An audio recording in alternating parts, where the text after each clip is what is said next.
बिस्मिल्लाहिर्रहमानिर्रहीम अस्सलाम वालेकुम।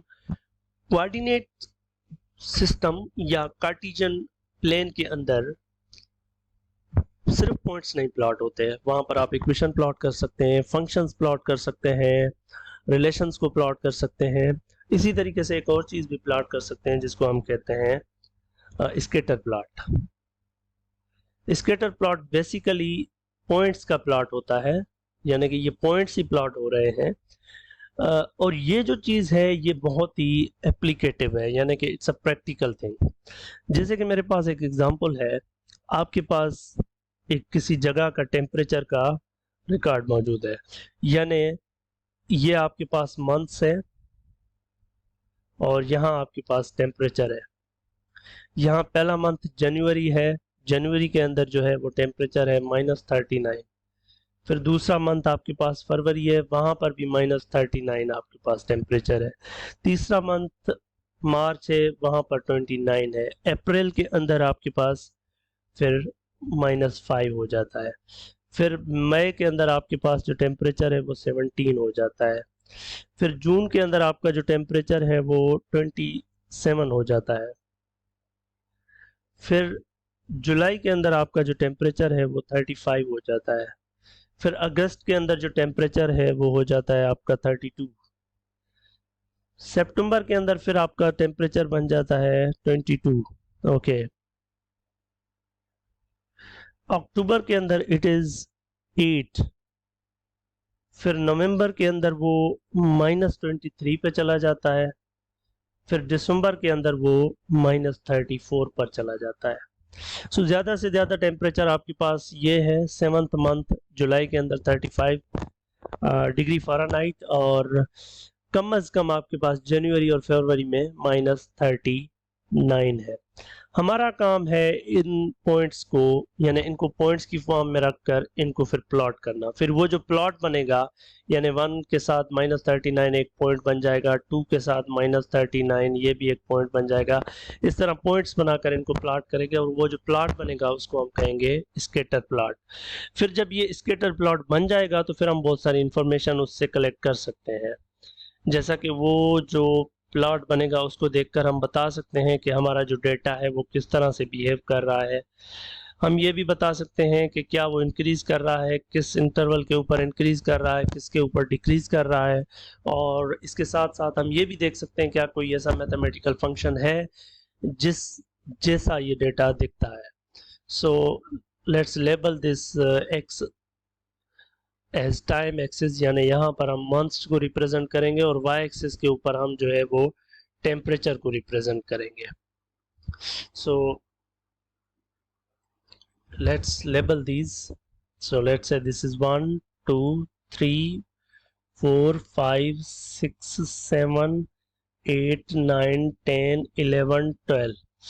बाकी जो वाई एक्सिस पे है उसको मैं 5 के हिसाब से स्पेसिंग रखूंगा, 5 10 15 20 25 30 और 35। इसी तरीके से नीचे -1 न -5 -10 -15 -20 -25 -30 -35। और लेट्स से इसको थोड़ा नीचे और ले जाते हैं because we need more points, and then we have this -40। So पहले मंथ के अंदर यानी जनवरी के अंदर जो टेम्परेचर है वो -39 है। तो इस हिसाब से अगर देखें हम तो ये जो पॉइंट है 1 यहाँ पर है एक्स एक्सिस के ऊपर यानी जनवरी, और इस पर टेम्परेचर -39 है। ये 40 खड़ा हुआ है तो 40 से थोड़ा नीचे यहाँ पर ये पॉइंट बन जाएगा आपका। और दूसरा पॉइंट भी 2 पर है लेकिन पॉइंट बिल्कुल इसके साथ यही रहेगा बिकॉज टेम्परेचर वाई के अंदर वही -39 है, सिर्फ पॉइंट 2 पर आ जाएगा ये जनवरी फरवरी।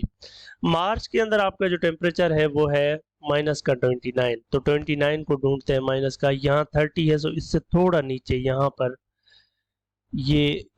पर इस जगह पर ये पॉइंट बनेगा। फिर इसके बाद अप्रैल यानी 4, अप्रैल के अंदर आपके पास टेम्परेचर है -5, तो ये तो बिल्कुल सीधा यहाँ पर ये बन जाएगा, ये पॉइंट है। फिर इसके बाद मई के अंदर आपके पास 17 हो जाता है, यानी इस मंथ में 17 यानी 5, 10, 15 यहाँ इस जगह पर ये पॉइंट आपका बन जाएगा। और इसी तरीके से छठा मंथ आपके पास जो है वो है जून। जून के अंदर 27 है। अब 27 का मतलब है कि 25 से थोड़ा ऊपर, और यहाँ ये पॉइंट यहाँ बन जाएगा। फिर इसके बाद आपके पास जुलाई है। जुलाई में आपके पास 35 आ रहा है टेम्परेचर, तो ये तो 35 ये है, यहाँ जुलाई है तो ये यहाँ पर कोई पॉइंट जाकर गिरेगा। फिर अगस्त में 32 है, यानी 35 से थोड़ा नीचे यहाँ इस जगह पर। जनवरी, फरवरी, मार्च, अप्रैल, मई, जून, जुलाई, अगस्त, it has to be a slight modification.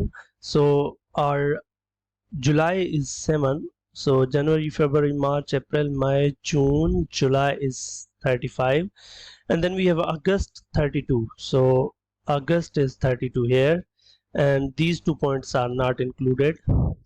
So अगस्त के बाद आपके पास है 22। फिर सितंबर में ये आपका रहा जनवरी, फरवरी, मार्च, अप्रैल, मई, जून, जुलाई, अगस्त and then September.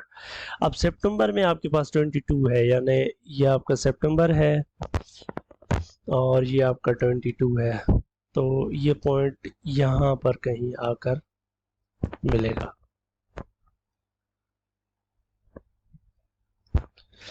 Then we have अक्टूबर। अक्टूबर में आपके पास टेम्परेचर 8 हो जाता है, ये आपका अक्टूबर है, टेम्परेचर 8 यहाँ पर है, so this point is here. फिर नवंबर में -23 है,